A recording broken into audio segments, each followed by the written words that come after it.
This is forbidden ground.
Through.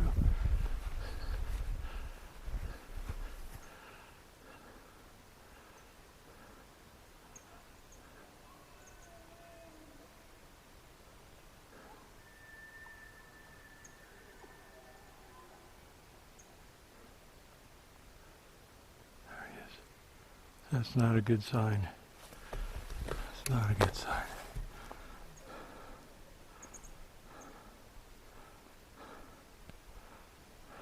I think I got meat.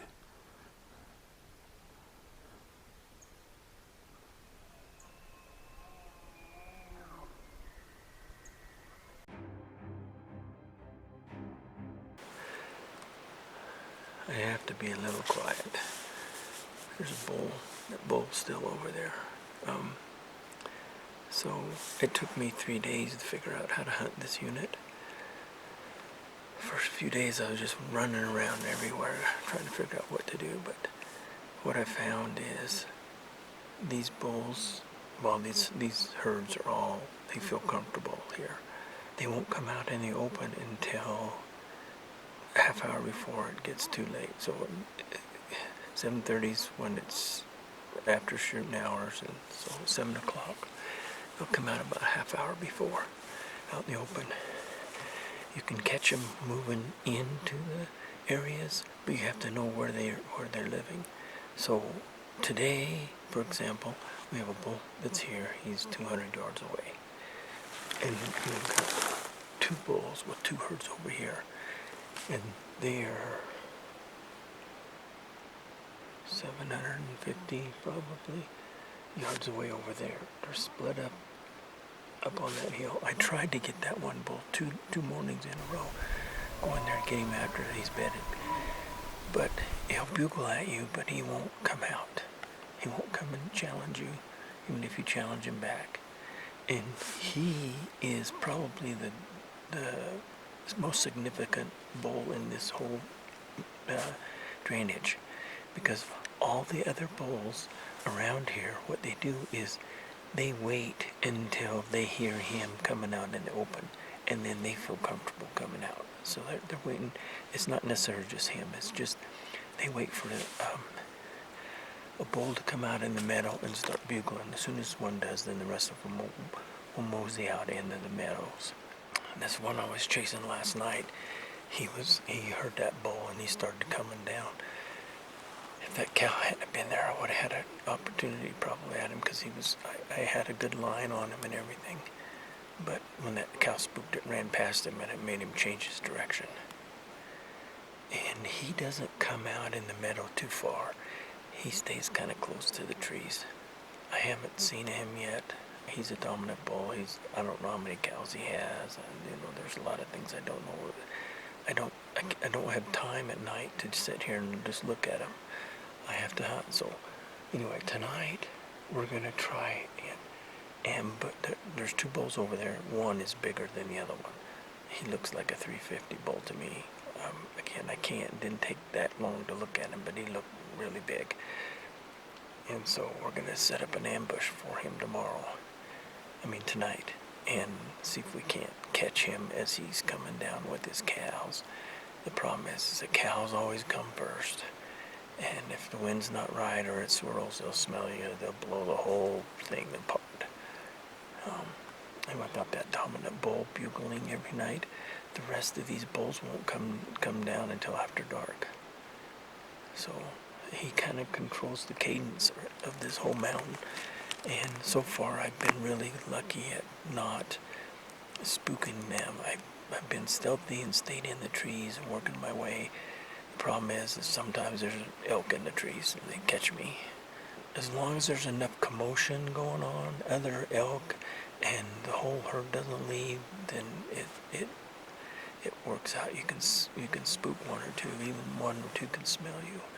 Yesterday morning when I took those two shots, I had an elk at 5 yards, and he came around and got my scent and looked right at me and spooked, but he didn't run that far. He was a little 5-point. Anyway, that's the status. I actually hit a bull this morning. It was a 60-yard shot. I hit him in the neck, in between the spine and the jugular vein, or the air pipe, right in front of the shoulder. I don't think it's a fatal shot. He didn't bleed at all. There was no blood anywhere where I shot him. I followed his tracks for a little ways. There was no blood. He walked 500 yards. Well, he ran and then he walked 500 yards and didn't seem phased. He actually looked like he was wanting to bugle. I think it's just a flesh wound. I think I might have nicked his neck bone, because that arrow should have came out all the way out the other side, and it stuck in him. He'll break that off. He's not going to bleed to death unless he tries to pull that arrow back out the other way, because I sharpened the cut coming out too. It's fast action. I have to travel light. I can't take my camera with me. All I have is what's on my bow. I have 2 cameras on my bow as it is. The Tacticam is a great camera, but man, I can't hold my bow up for 20 minutes to try to film. The Samsung 360, the battery doesn't last. You get one morning out of it, and then you got to recharge it. It'll shut down if it gets too cold. But it's pretty nice because you can see the shooter and you can see what he's looking at the same time. We're gonna go look for this bull. That bull over here. He's got a 4-point with him, and some cows. I don't know how many I saw. About four last night when I saw him. I was gonna hunt him. I set up to hunt him, and then I heard a bugle over by this wallow area, and I thought, gosh, they already crossed over. So I started going up in there, and then I saw them out feeding right along the creek, and so I got ready, got my bow ready, got my arrow, and then I saw that it was just a 4-point, and I assumed that was him. I assumed it was him that had the bugles during the day, but it's not. 4-points, they just do a little squeal. This bull, he does more than that. And 20 minutes after I got past those elk, he came out and bugled. So, and I just heard him about 20 minutes ago again. He's been here for 4 days now. I mean, if all I had to do was hunt him, I could do that, but I have so many opportunities. Like I said, I got him, I got one over here, I got two over there. That's today.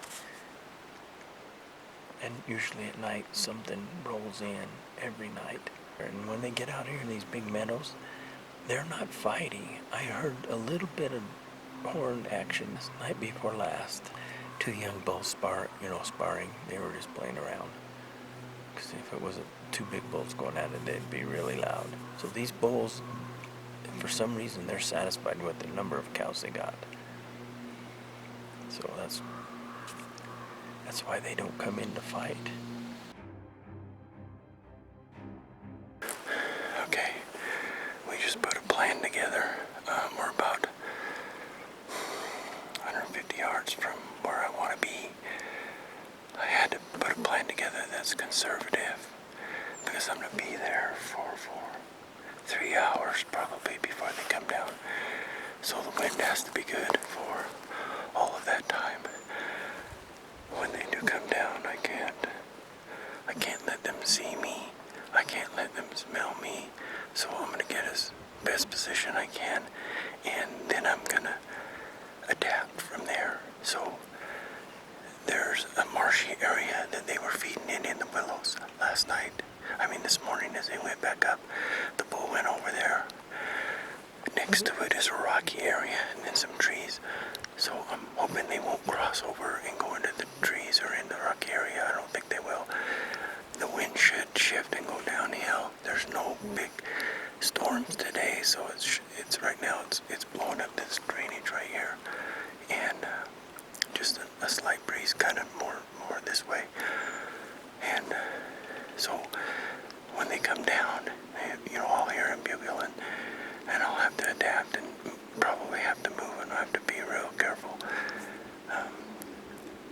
If and when I do, we'll see. That's the plan. There's a second bull, the one that controls this valley. He's in here too, but he'll be farther down. And this one's actually bigger. I think he's at 350. That one over there is probably 340. I never taken a good look at him. Not having somebody run a camera that has the time to stop and take video of stuff is tough because I have no time. I'm running because I have like 45 minutes at night and about an hour and 20 minutes in the morning. The rest is just waiting.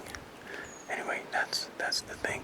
If I get a chance to film how I set this place, this ambush spot up, I'll film it, dub it in if I can. All right. Wish me luck. See ya.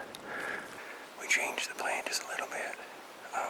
I'm still gonna go over there, but I'm gonna wait. There's a trail system that comes out through here. There's a saddle right here. They'll come down in here, so I'm pulled back off the trail, just 20 yards. There's two trails. It's probably 35. I'll have to range and see. I'll just sit here. If a big bull happens to come walking by, we'll shoot him. I actually heard a noise over there, like a hoof clump. I don't know what it was, but we'll see. Anyway, we're gonna hang out here for a few hours until about 6:40, maybe 6:30. I probably need to go over there at 6:30 so I can get over there before get too far down and make any noise. Sorry, I have a tendency to look around. Anyway, so about 6:30, get over there before they come down, and that way I won't spook them with any noise that I happen to make while I head over there. All right, see ya. We just heard our first bugle of the evening about 5 minutes ago, and it's over here across the basin, and then one up here behind me, well, to my right, sounded off too. Now he's called twice. That one across the basin, he's pretty regular. They're still in their bedding areas though. They're not moving down yet. Should be a good night tonight.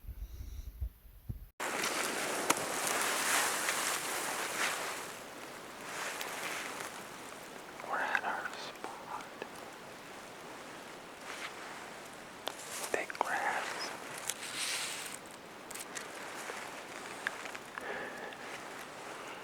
Rocks and willows. Trees on the other side have good shooting lanes. The wind's downhill out into the open, but to the left of where they're gonna come. Even if one slips in above me, they won't smell me. It's a good thing.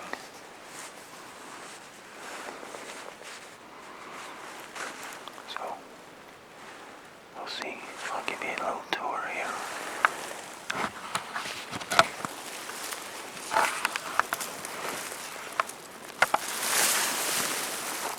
I picked these trees from down below. I can't see it. There's a dead log over there somewhere. But anyway, that's our view. Lots of slots to shoot through. They should come down right through here. I think that's how they went up last night. This morning. There's a trail right behind me. If I have to, I can just duck down. They're only up there about 150 yards. That's the big meadow. More big meadow.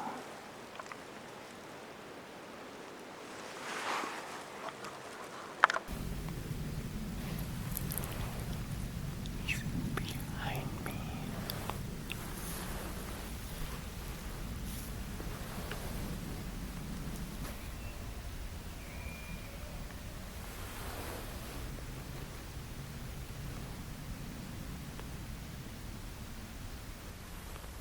Over there.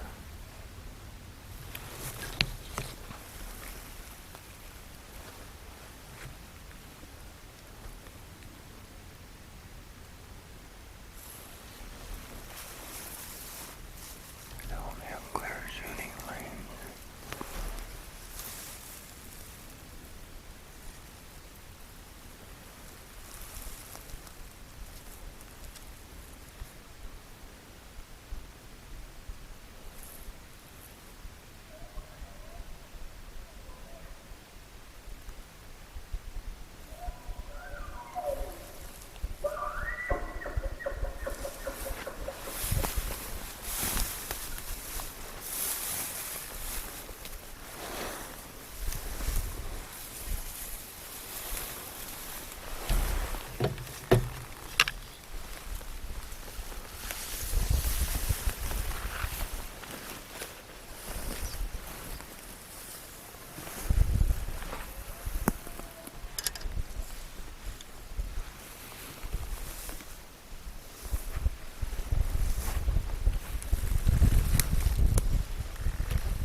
Lucky Stars and his herd got close to me, probably within 75 yards, but for some reason they turned and headed up the ridge, leaving me with nothing.